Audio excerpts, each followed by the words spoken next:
ऊंची उड़ान भरना चाहते हो तो इस कहानी को ध्यान से सुनना। हेलो गाइस, मेरा नाम है लक्ष्मी एंड वेलकम टू प्रेरणात्मक कहानियाँ विद लक्ष्मी।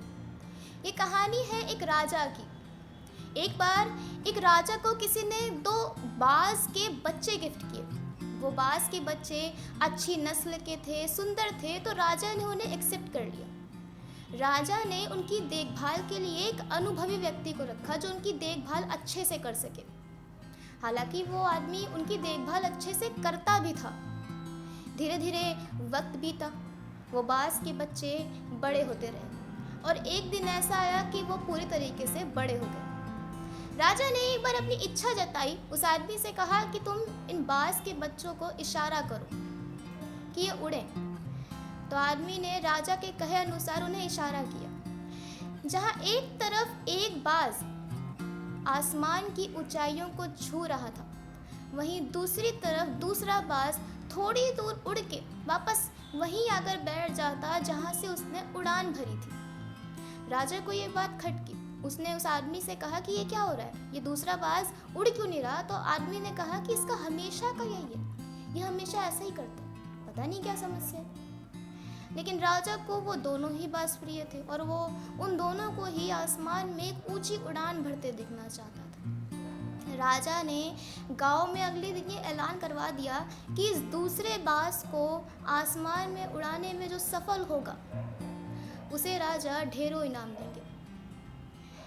इस ऐलान के साथ बहुत सारे लोग आए, बड़े बड़े विद्वान, दूसरे राज्यों के राजा, लेकिन कोई भी इस काम को नहीं कर सका।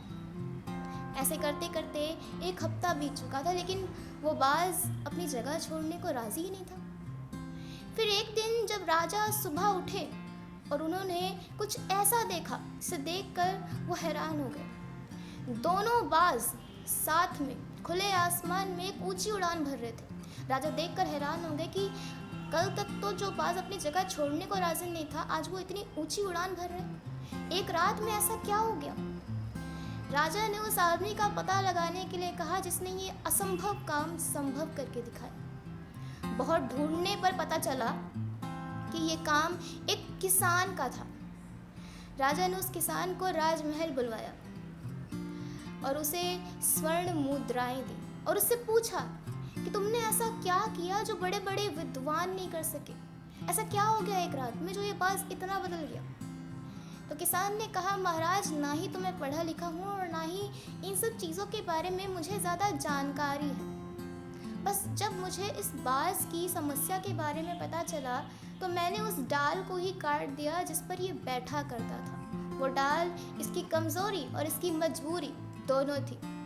इसे पता था कि अगर ये नहीं भी उड़ेगा तो वो डाल इसे सहारा दे देगी, इसलिए मैंने उस डाल को ही काट दिया और उसकी वजह से इसे अपने दोस्त के साथ उड़ना ही पड़ा। राजा ने उसकी बुद्धि की बहुत सराहना की और उसे और भी इनाम दिए और उसे वहाँ से रवाना किया।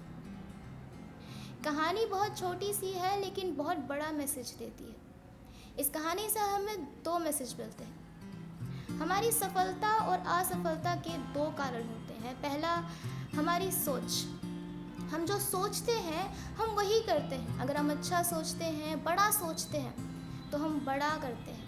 लेकिन अगर हम सोच लें कि ये काम हमसे नहीं होगा, हम नहीं कर सकते, तो यकीन मानिए फिर हम वो काम नहीं कर पाते हैं। और दूसरी वजह है हमारा कंफर्ट जोन। वो हमारे रास्ते की सबसे बड़ी रुकावट बन जाता है। तो इस रुकावट को, इस मुश्किल को अपने रास्ते से जड़ से उखाड़ कर फेंक दीजिए, क्योंकि यही 2 चीज़ें हैं जो आपको आगे बढ़ने से रोकती हैं।